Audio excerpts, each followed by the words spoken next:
Bonjour, bienvenue dans cette nouvelle vidéo sur weformyou.fr.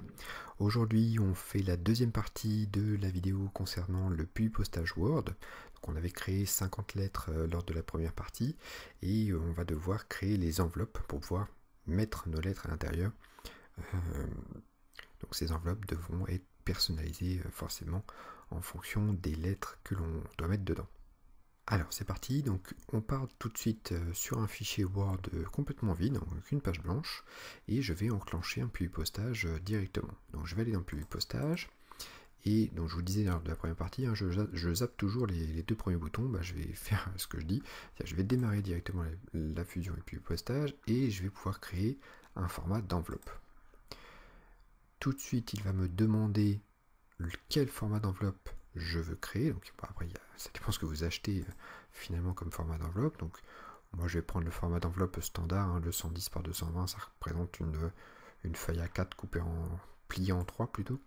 Donc 110 par 220, très bien, et je vais faire OK. Et donc il me change directement, hein, si je dézoome un petit peu, il me change directement mon format papier, mon format A4, en un format enveloppe.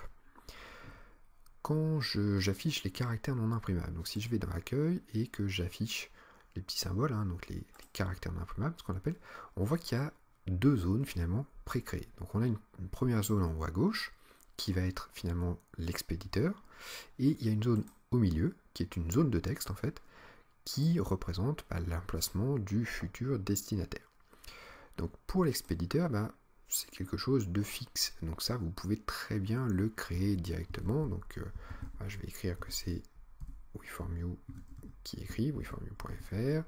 Voilà, avec une adresse un peu bidon. Hop, donc 10 rue de la Mare. Et on habite à Rouen, donc 76 000 Rouen. Voilà. Ensuite, je peux faire très bien de la mise en forme. Hop.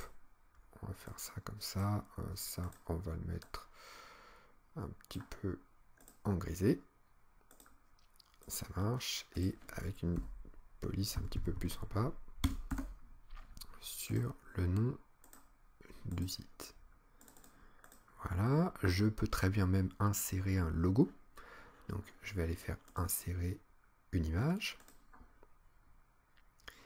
Je vais aller sur mon bureau, dans le publipostage, je vais retrouver le logo.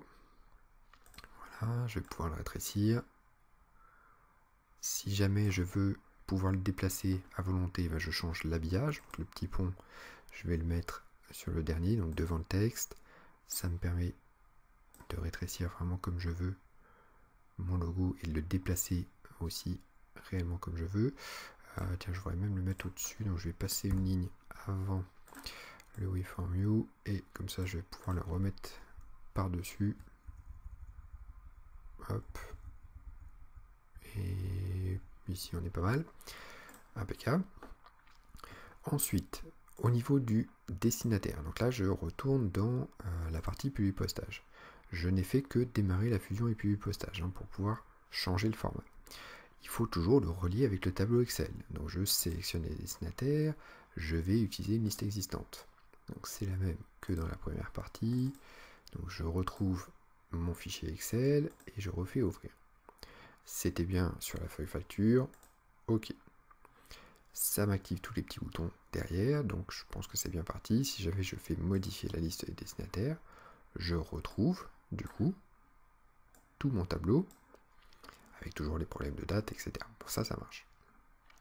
Je vais devoir du coup refaire exactement le même filtre que j'ai fait tout à l'heure pour retrouver mes 53 personnes, mes 53 entreprises auxquelles je dois écrire, auxquelles je dois relancer une facture. Donc on avait dit que la date d'échéance, il fallait la filtrer, s'il veut bien, voilà, avancer. Et donc il faut que ma date d'échéance soit inférieure à la date d'aujourd'hui, donc on est le 3, alors attention, il faut l'écrire en format américain, à chaque fois je me trompe, donc au 06-03-2018, ok, et il faut que les personnes n'aient pas payé, donc il faut que le paiement reçu soit vide. Impeccable. Et je crois aussi qu'on avait trié par ordre alphabétique les entreprises, donc ça, important de le trier à chaque fois que quand vous créez comment dire, les lettres, et ensuite quand vous triez, quand vous faites les enveloppes, parce que comme ça tout sera dans le même ordre. Donc du coup vous aurez facilement la possibilité de mettre les papiers finalement dans les bonnes enveloppes, puisque tout sera dans le même ordre en fait. Donc, je fais OK, impeccable. Ensuite il faut que je mette les variables, donc où sont placées les informations du destinataire. Donc je me mets dans la bonne zone et je vais faire insérer un champ de fusion. Il me faut le nom d'entreprise. Après le nom de l'entreprise, j'aurai un saut de ligne, donc je tape entrée. J'aurai ensuite l'adresse, un petit entrée, j'aurai le code postal, un espace, parce qu'en général le code postal et la ville sont sur la même ligne, impeccable. Si je coche l'aperçu des résultats, j'ai la première entreprise qui s'affiche. Je peux faire défiler, tout fonctionne. Je peux même créer un petit peu de mise en forme. Donc par exemple le nom de l'entreprise, il sera en gras et d'une couleur un petit peu plus claire, quelque chose comme ça, et l'adresse sera un petit peu plus petite, en italique, non, peut-être pas en italique d'ailleurs, parce que on va essayer de pas faire des choses bizarres pour que ça fonctionne à la poste. Très bien, et ça ouais, peut-être quelque chose comme ça. Donc voilà, ma lettre type finalement est prête. Donc je vais pouvoir retourner dans la partie postage et je n'ai plus qu'à faire terminer et fusionner. Si je veux voir toutes mes enveloppes directement, je peux faire modifier document individuel pour tous, ok, et du coup il va me créer, il va me générer autant d'enveloppes qu'il y avait d'enregistrements finalement dans mon tableau, et on voit qu'après quelques petites secondes, il m'a créé bien 53 pages, donc 53 enveloppes personnalisées pour pouvoir placer mes différentes relances factures. Impeccable. Donc voilà la méthode pour créer une enveloppe. Donc je vais fermer ça sans l'enregistrer, hein, c'était juste pour vous montrer. Et je vais fermer aussi le fichier de création. Impeccable. Je ferme. Je vais reprendre un petit fichier Word vide. Et on va voir comment maintenant créer les étiquettes. Donc les étiquettes, c'est exactement la même chose, il y a juste une toute petite différence à connaître. Donc je pars d'un fichier vide, je retourne dans PV Postage directement. Je fais directement donc démarrer la fusion et le PV Postage. Je veux des étiquettes pour pouvoir coller sur mes différentes enveloppes. Alors là, il va me proposer différents formats. Déjà, le fournisseur des étiquettes, ça va rarement être du Microsoft que vous allez acheter. Donc on va changer le fournisseur. En général, nous en Europe, on va acheter un format Avery A4, A5. Après, vous pouvez très bien acheter d'autres formats, il n'y a pas de problème. Et vous avez des références, des codes, juste en dessous.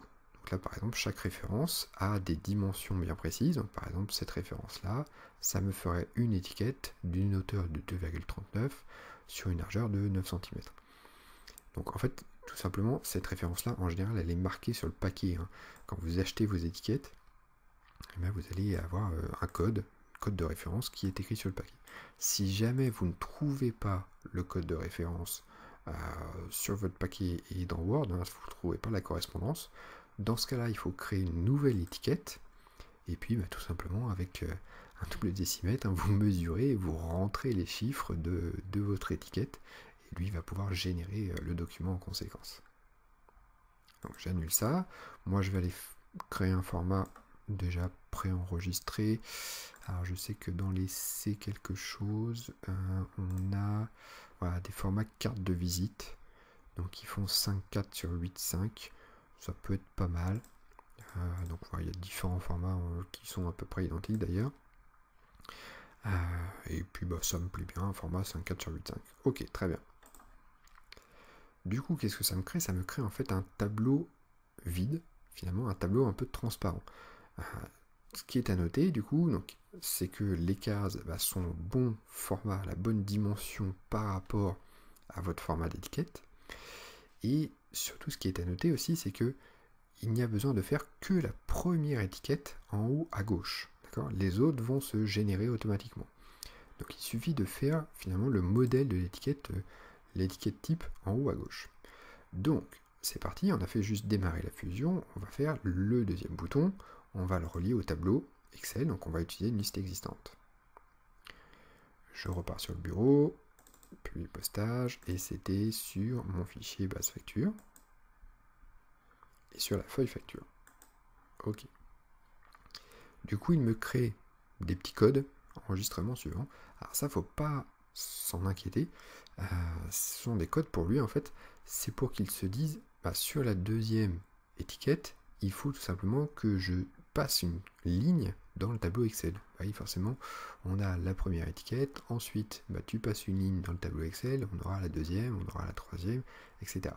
Ce code-là est strictement invisible, ça ne se verra pas au final, c'est juste un code pour lui, et c'est pour lui faire comprendre qu'il faut qu'il passe une ligne dans Excel. Alors je vais continuer comme d'habitude, du coup on va devoir refiltrer notre base de données, donc je retourne dans modifier la liste des destinataires, je fais toujours le même filtre que j'ai fait lors des précédentes étapes. Donc on avait dit la date d'échéance doit être inférieure, donc date d'échéance doit être inférieure ou égale à la date du jour au format anglais, donc 0603 2018. Ok, et le paiement reçu doit être vide. Ok. Donc ensuite, je vais pouvoir créer mon étiquette modèle dans la première case en haut à gauche. Donc je vais insérer les champs de fusion, je vais pouvoir dire que je veux l'entreprise, je vais sauter une ligne, ensuite j'aurai l'adresse, je vais faire entrer encore ensuite, je vais insérer un champ, on va dire le code postal, un espace et la ville. Tout ça peut être très bien mis en forme, donc dans l'accueil, je vais pouvoir dire que ça, c'est d'une certaine couleur, c'est en gras, c'est en grand, et puis ça, c'est d'une autre couleur, et un petit peu plus petit. Voilà.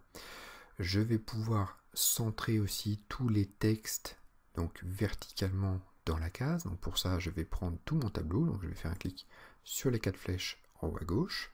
Au niveau de la disposition du tableau, j'ai les alignements des textes à l'intérieur des cases, donc l'alignement vertical, pour être centré. Très bien. Si je coche l'aperçu, donc au niveau du public postage, je vais pouvoir cocher aperçu. J'ai bien ma première étiquette qui s'est générée. Alors, petite chose, du coup, si vous voulez générer les autres étiquettes en conséquence, eh bien dans le ruban public postage, vous avez un bouton mettre à jour les étiquettes. Si je clique dessus, toutes mes étiquettes se sont bien créées. Petite précision par expérience, si jamais vous avez une imprimante un petit peu, une imprimante non professionnelle, on va dire, le papier d'étiquette de l'imprimante est donc assez épais et risque de bouger un petit peu dans votre imprimante.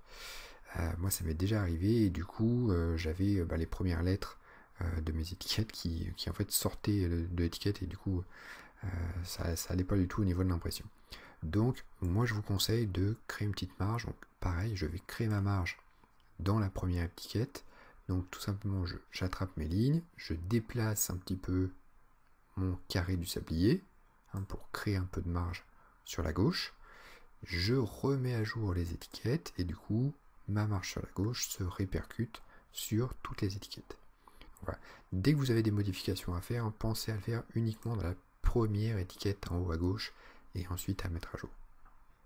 Alors, petite chose, tout à l'heure, je vous disais que quand on était sans l'aperçu des résultats, on avait donc un code ici, enregistrement suivant, qui s'était mis tout seul.